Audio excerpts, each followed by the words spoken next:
back to Resistance Chicks. We are your hosts, Leah and Michelle. Today is the 13th of July, 2017. Now, this is our show, and so I can take time out whenever I want to tell you what we've been up to. Now, you may notice, at least on my half, a wardrobe change has happened since an episode that we did earlier. You may not be watching these in order, and so you have no idea. But sometimes, when farm life calls and you have to stop in the middle of filming and give your hey guy a tour around your yard and show him the pigs, and then also just shovel a truckload of manure and get filthy from head to toe, and then find out that the city has shut off your water because they're working on it and you have no way to get clean. Unless you jump in the pool, which is what I did. That may have happened. It may not have happened in between the last segment that we filmed. Either way, let's go to Tucker Carlson because this is yet another phenomenal piece that he has done.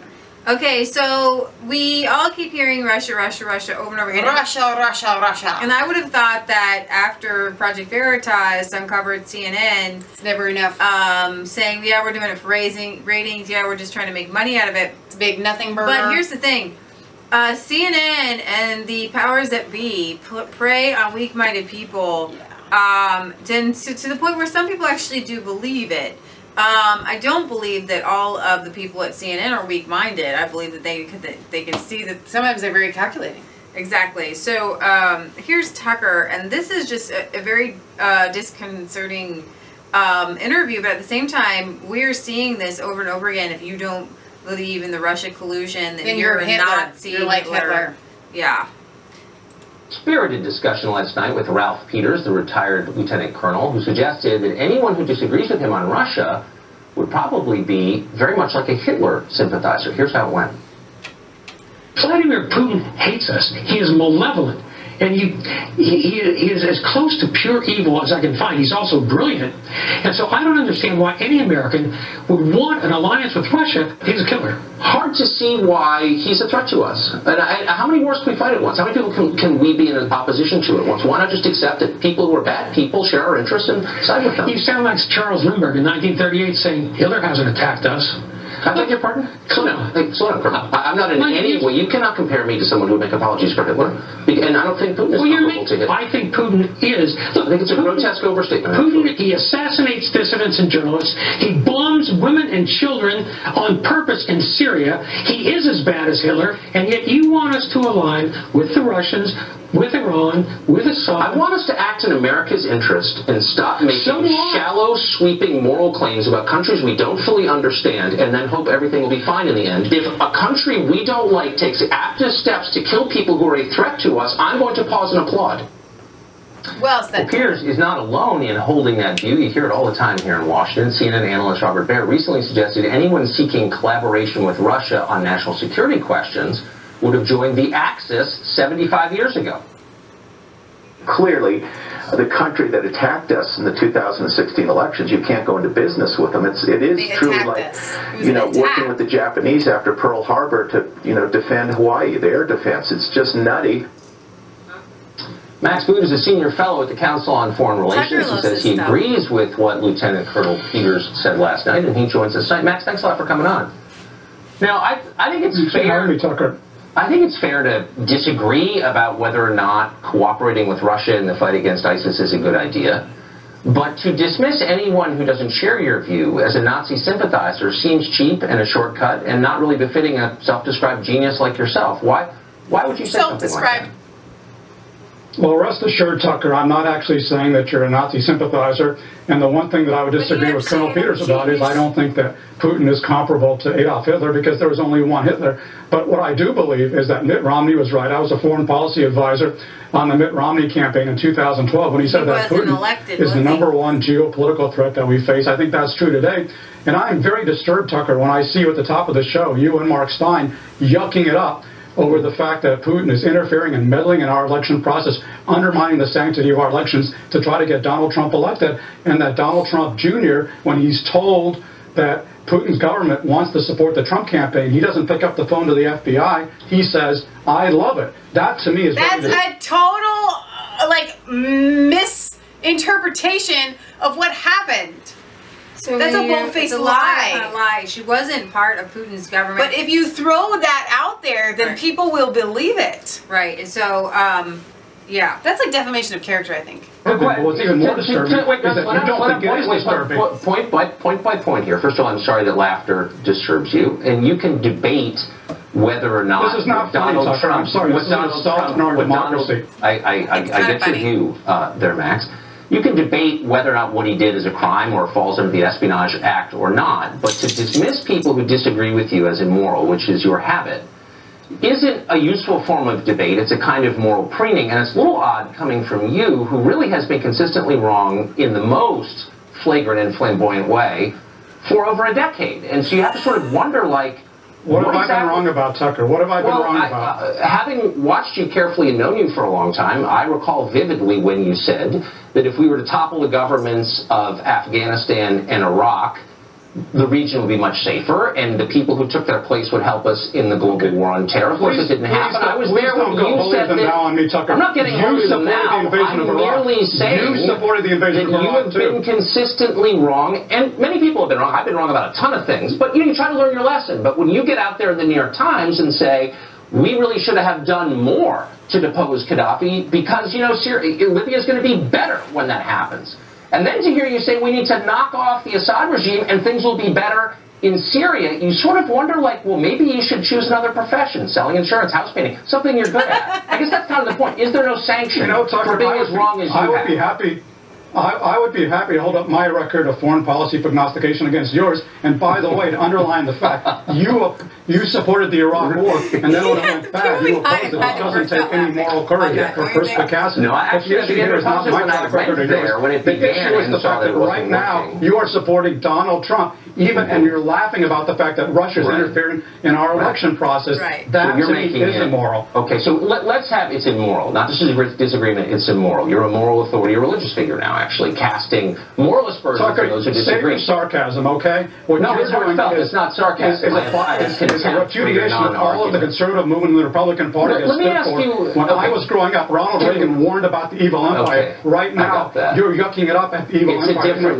It's a different empire, Max. And actually, we can debate to what extent Vladimir Putin is a former KGB man, and you're applauding what he's doing. Since you have some sinecure at the Council on Foreign Relations, let me ask you policy questions, if I can, just for 1 second. It's not as lucrative as your sinecure at Fox News, Tucker. Let me ask you a question. If we were to follow the course of action you're suggesting we follow, you're demanding we follow on moral grounds, having, as I said... What course of action is that, Which is to get rid of the Assad regime, because you fear his presence will empower Iran, which you see as a major problem in the world. What would happen then? Who would run that country? I asked Ralph Peters that question last night. He said, the Kurds. Do you think the Kurds would run Syria once we depose Bashar al-Assad? No, I don't. I think it'd be very difficult to do now in any case. I think it should have been done in 2011, 2012, and you would have had a free Syrian army and moderate Syrians come to the fore. What do you think we should do now? What's your advice, Tucker? Should we collaborate? It would have been run by the White Helmets and Al-Qaeda and ISIS, who we wanted in power anyways. It's what we did in Iran, okay, in 1979 when we put the Islamists in power. And that's how it was supposed to be. It wasn't supposed to work like this.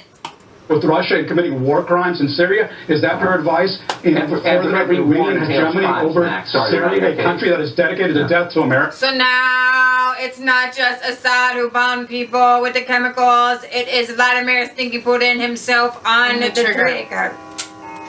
Is that your advice at the moment? Yeah, I think as you know, I was very opposed to the Obama policy, and I'm opposed to the Trump policy. But you seem to be a cheerleader for allowing the Russians and the Iranians to do whatever they want in Syria. I'm a cheerleader for Russia and Iran. This is exactly the style of debate that prevents people from taking you serious. Am I wrong, Because Tucker? rather than I'm cheerleading for Iran and Russia, it's a grotesque thing to say. Of course I'm not. I think I wouldn't live in other countries. I disapprove of their policies. You don't think that we should make common cause with Russia in Syria, as you said repeatedly? Let me ask you this. Let me ask you this, since you're, I think, also a historian.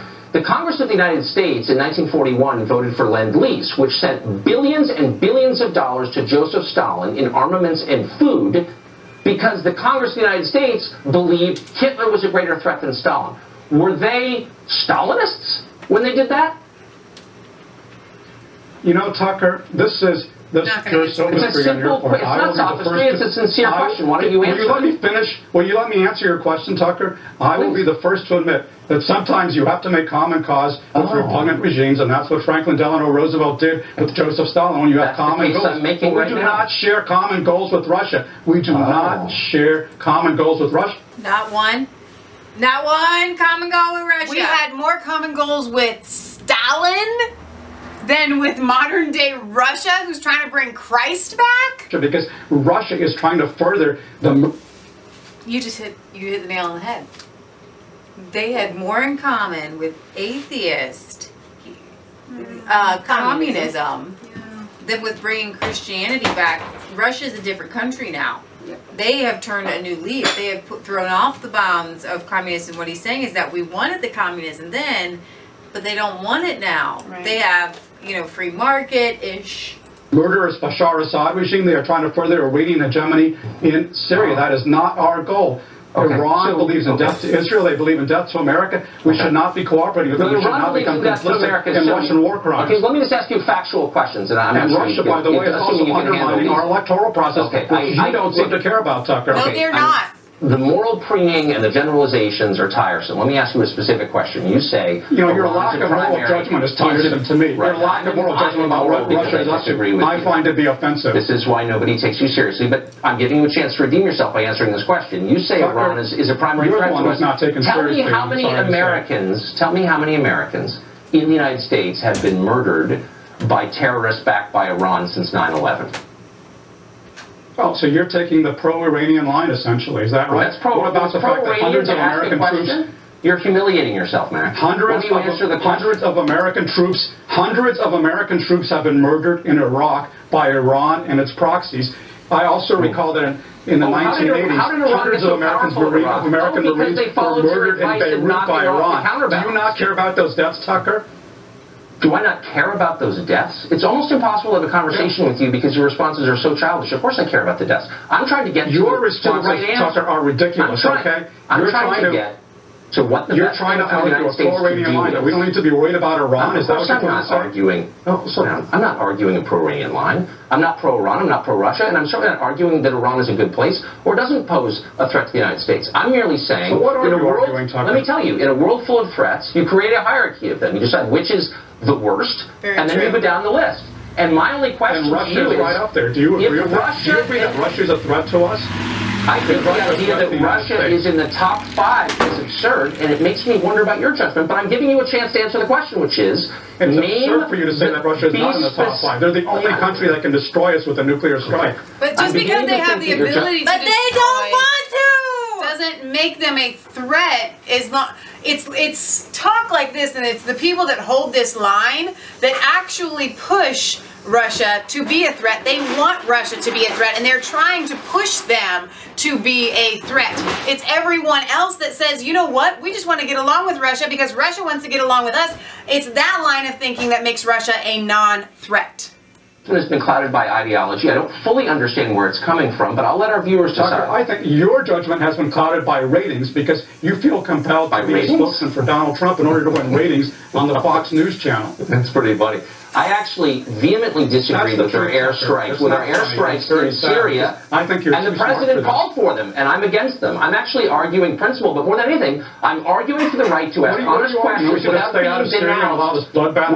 being denounced as a quisling. But you are incapable of giving a factual answer, and so instead you attack the character of the person who asked the question. And I think our viewers can see that, and it's beneath contempt. I did not attack the character. I said what you were saying was immoral. You did not turn in in any sense, impressive performance. Thanks for joining us anyway. I thought it was interesting. Sometimes he's pretty harsh. I have to Thanks for joining us anyway. I thought it was interesting. But you know what? Like, sometimes when you watch Tucker, you start to feel sorry for some of the people that he's just, like, laying out flat. But then you have to remember that that person is pretty evil themselves. So they're just not a good debater. They're just still as every bit. They're just, yeah. Exactly. So, you know, we could break all that down, but I wanted to bring you some of the hilarity and insanity that is still being perpetuated. It's like Russia is the only thing that the elitist leftist deep state has right now, and that's why they've come out with the Donald Trump Jr. Russian collusion. MSNBC had a lawyer on where they went through all the different, I'll just play the possibilities for Donald Trump Jr. Treason's a little extreme for this. I mean, it's not clear they may not be our friends. It's not clear they're an enemy. We're not at war. It's not clear this violates it's against the United States government. So I'm not up to treason yet. So take T off the table. How about the P? Perjury definition. A person under oath states any material matter which he does not believe to be true would be constituted as perjury. Well, with the possible exception of Jared Kushner's filing those forms to get his security clearance, I'm not sure any of this has been under oath yet. On those, there is, maybe it's not perjury, but there is a crime of lying to the U.S. government.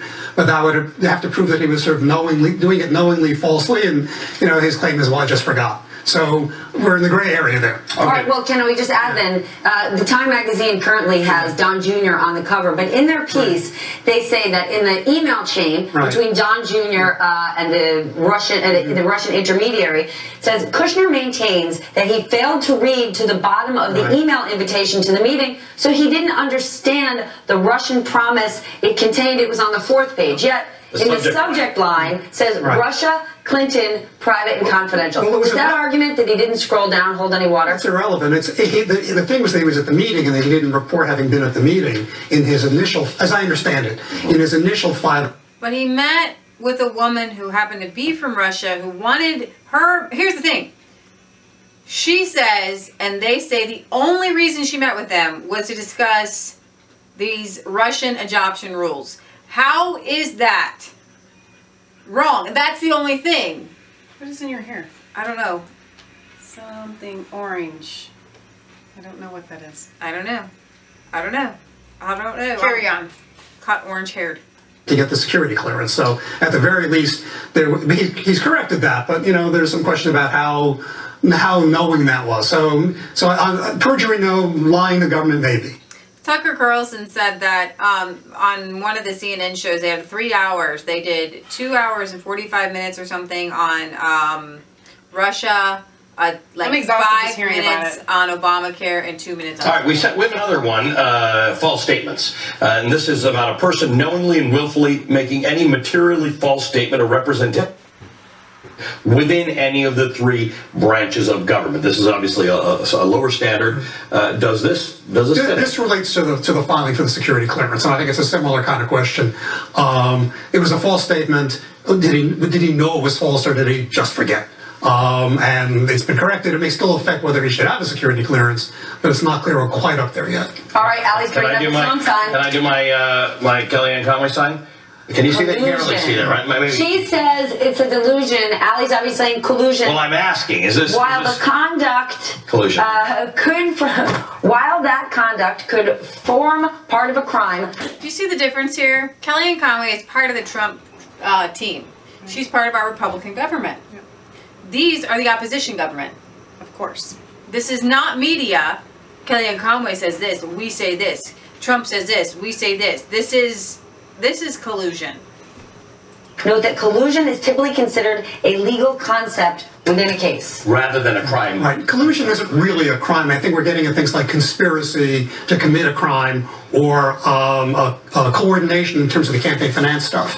Collusion is kind of more of a political term rather than a legal term. So the question is there a conspiracy here? Was there were the parties working together to get somebody to commit a crime? And there's again, we don't know enough about what was going on with the bots, with the sense to which the Trump campaign was directing the Russians to direct their efforts. But to the extent that those Russian efforts violate there's been no proof that the Trump But they have no problem just spewing this throw up out on people, and then the people just sit there and catch it and eat it.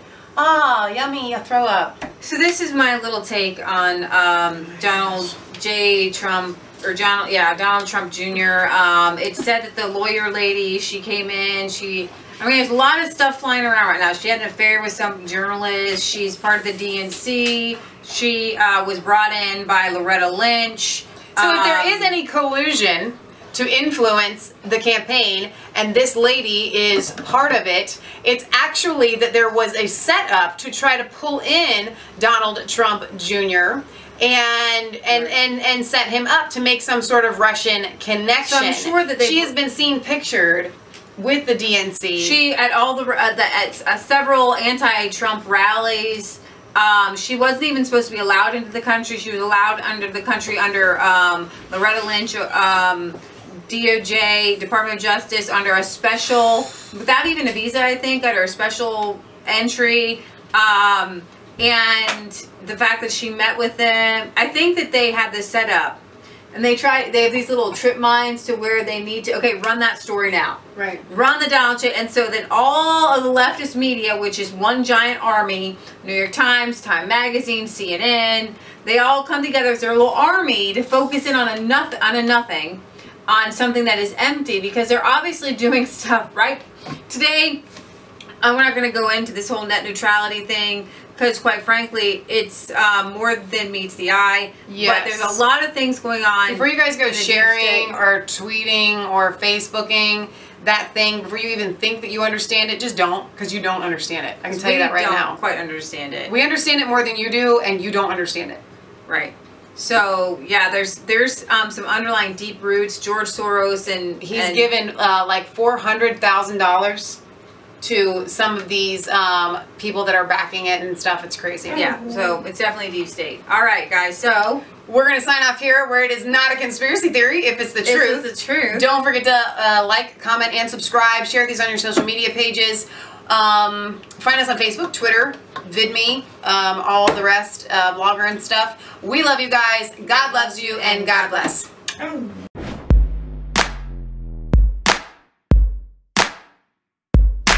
I was cold, all alone. No place for